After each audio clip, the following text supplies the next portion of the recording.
Good morning! Welcome to my channel. Lenjo is mahumot. And Lucky is here, guys. Here in the laundry area.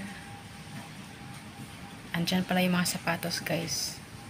At sandals na aking nililinis kanina habang ako ay nag-live. Katabi pa ng EVR. Ano yan siya, guys? Yung EVR is from the para yan sa sa dalawang toaster or oven at saka sa microwave. Yan, bagong lang yan siya, bagong lagay. Ayan si Lucky, makulit. Pinapaihi ko sa labas, ayaw. Binabantayan ko, guys, kasi baka mamaya mag-ihian dito sa sa sala, dyan sa sala pala.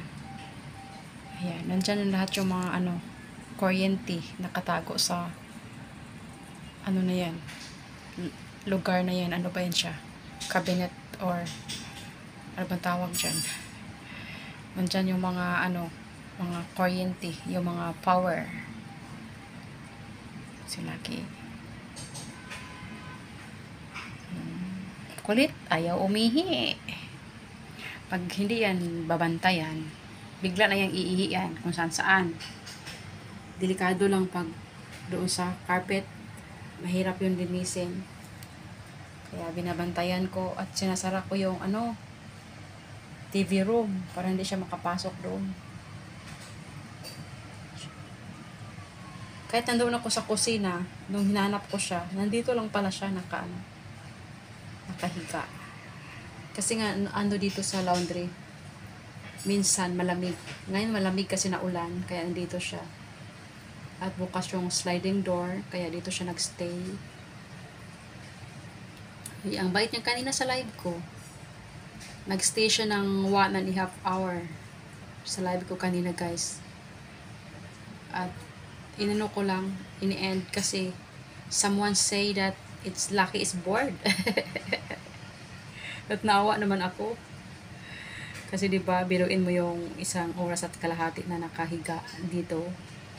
Doon sa dulo, tabi ng sliding door. Kaya ni-end ko na lang yung live ko kasi nga kaawa din naman siya. Baka mamaya gusto na niyang maihi or gusto niyang maglaro, ganyan. Kaya yan, tulog na naman ang alaga namin. Pakita mo sa amin yung hilik mo, be. Parinig mo sa amin yung hilik mo. Dali. Saan ang hilik ni Lucky, be? Kasing lakas ng tao pag humilik. Saan ang hilik ni Lucky? Saan? Malakas humilik yan. Parang ako daw, sabi ni ate.